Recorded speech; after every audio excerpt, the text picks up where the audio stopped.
You ever wonder how you can develop new level of leadership and influence the people around you? Maybe right now within your business, there's some people that you know could be doing more, but for some reason they just don't seem to be fully engaged. Maybe you've lost a level of touch with those people within the organization that could support you in getting projects moved along faster. Maybe you've also lost that touch with clients. For some reason, the level of influence that you once had with them is no longer as strong as it used to be. It's more than likely that you've lost the three things that we're going to talk about today. And these three areas are going to support you in developing a new level of influence within your organization, your business, your clients, and even your home life. So make sure you take some notes. Now, before we begin, let's take a look at the word influence because we can really start to understand what something means by the word. The word influence comes from the Latin word influere, which means to be in flow with. The first time I saw this around influence, it opened up a new perspective because it had me realize, if I want to create a new level of influence with somebody in anything, I must be in a flow with them. If I'm in a place where there is friction, then it's going to kill the fluidity. It's going to kill the way in which we can communicate and can connect with each other.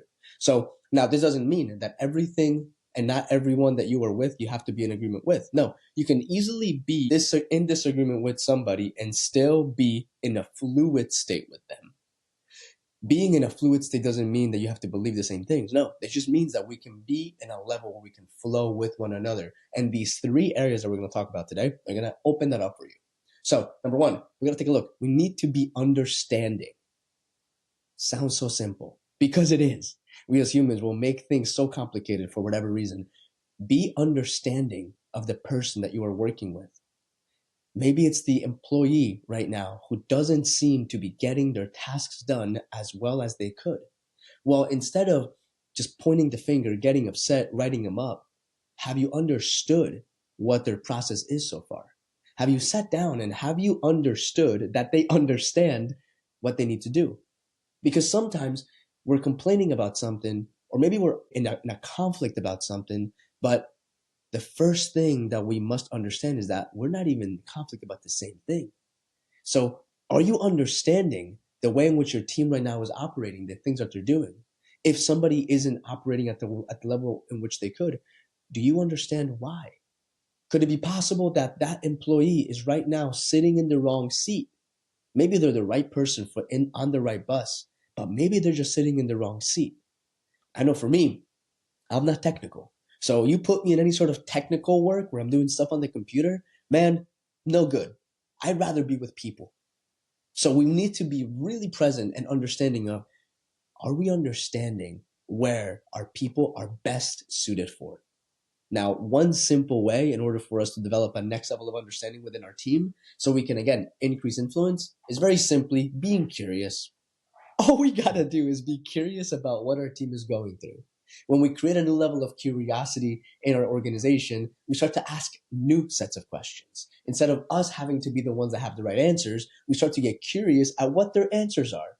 Because maybe what their answers are answers to different questions. Or maybe, just maybe, they're actually better answers than the ones that you had. But you would have never found this out unless you were curious. So explore, what would it look like to step into a new level of curiosity, which would open up a new level of understanding, which in the long term would help you better create a new level of fluidity within the team to increase your level of influence. Number one, understanding.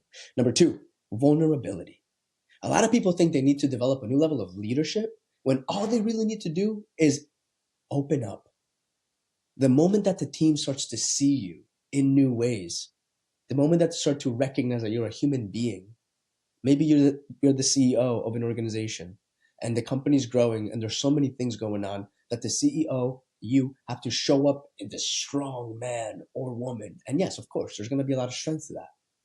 But I've literally seen in a session where there's the CEO of an organization who is this strong individual who does exude confidence, when they open up and they recognize that they understand they've made mistakes, they understand that they've committed some flaws, they understand that some of the things they've done have actually led to failure in their organization. This is, by the way, the CEO true story. And I'm seeing this in real time. And I'm seeing people's faces. I'm doing this remotely at the time. I'm seeing people's faces. And I'm seeing the way in which some people, They literally have frowns on their face and they start to ease up. Some people that are like this start to ease up. All of because the person that is leading the organization was willing and open to be vulnerable, which created a whole new dynamic in the conversation. So if right now, maybe you're not able to reach the person at the other side of the table, again, whether it's a teammate, maybe it's an employee, maybe it's even somebody at home, maybe it's a client, consider that there could be an opportunity to open up, to bring down some barriers in the sense of vulnerability, to be open and to share your humanness, what you're dealing with. There's nothing more powerful that creates a next level of influence than for the person that you are intending to influence to recognize that you too are a human. It makes the relationship real. It goes beyond the shallowness of things and it goes into the depths of what it means to be human. And in that, the relationship gets deepened. Again, if we're looking at influence from the root word influer, which means to be in flow with, it's almost like the more that you can be open, the more that you can be vulnerable, the deeper you will be digging the grooves in which the water is flowing through, the level of influence. Again, I'm always looking at this idea of influence from the sense of energy going back and forth. That's the fluidity that we're talking about. If there's anything in the way, that fluidity is going to stop, the level of influence is going to drop. Also, the depth of the groove is going to dictate the height of the influence. So the deeper we go, the higher we'll be able to influence. How do you develop depth in a relationship? Simple. Vulnerability. You're open and willing to be seen fully so people can see you at the core of who you are. Number 2. Number 3, awareness. Man, this is really the kicker of it all, because the moment you can start to become aware, the moment you can start to see new perspectives is the moment where you can start to take a step back and realize, maybe I'm having this conversation with the wrong person, or maybe I'm having the right conversation in the wrong tone. When you start to really have this new level of perspective, you can go from being in the weeds, unable to see the forest, to 30,000 feet up in the air and seeing the landscape. It's a totally different field of play. When you can have an idea as to what the map looks like, instead of being in the trenches, you now have much better strategy. So how do you do that with people? You need to develop a new level of awareness. How do you do that? That is the work. That is the consistent work. A simple way to do this is by being intentional, bringing a next level of intentionality into your life to the point where you are literally mindful, aware, keen, rigorous around the things you're saying to yourself and to others. That is the first, and not the first, that's one of the easiest ways to start to understand and increase your level of awareness, is by being intentional about recognizing what you're saying to yourself and to others. Because maybe you'll recognize that some of the things that you're saying to yourself are not necessarily supportive. It's almost like, maybe you've seen this in a meeting. I've seen it before, where someone is saying something and through words, metaphorically, they're taking the pin out of the grenade and throwing it at somebody and saying, good luck. They're saying things that are irresponsible to be said. They're saying things without the proper context, tonality, energy behind them. Maybe they needed to be said 100%. I'm not saying to not communicate what needs to be communicated, absolutely, but be aware enough to communicate it in a way where it actually lands in the way in which you intend. Because I've seen this way too often, where people in levels of leadership are unable to communicate a message, not because of the words that they're saying, but because they're not aware of the energy behind them. And as you know, we as humans communicate much more through nonverbal means. The words that we use are a small percentage of what is actually communicated. So maybe you're saying the right things, but what is behind it is not supportive to the message. Be intentional to develop a new level of awareness. Taking on these 3 actions will support you in creating a whole new level of relationship with the people in your workspace, at home, anywhere in your life. And especially if you right now are leading a team and if you're building an organization, if you don't develop this level of communication, if you don't explore how you can increase your level of influence with the people in your life, rest assured, down the road, you're going to find yourself shorthanded. Literally.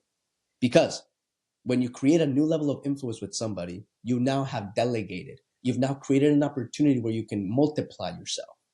So do the absolute best you can to create a level of influence with everybody. This is not in a way to use them. This is in a way to build a relationship. Because when you build a relationship, it's much easier to develop a level of influence with the other than when you're just trying to strategically talk to somebody so that you could down the road convince them to do something else. That is not what influence is. Influence is being able to create a connection with somebody else in a way that then down the road you can either ask or ignite a positive impact, an important effect on them. So be intentional, take the time to be aware about what you're thinking, explore right now the words that you're saying, how are they coming off? What are you saying? Be vulnerable, be open, share yourself, and finally understanding. Be curious about who you are talking to, how you're speaking to them, and then start to see how your influence skyrockets. Simple way to remember it, UVA, understanding, vulnerability, awareness. Step into this into your workspace and see how your teams and your influence will completely skyrocket. If this is valuable to you, make sure you share with somebody. We'll see you in the next one.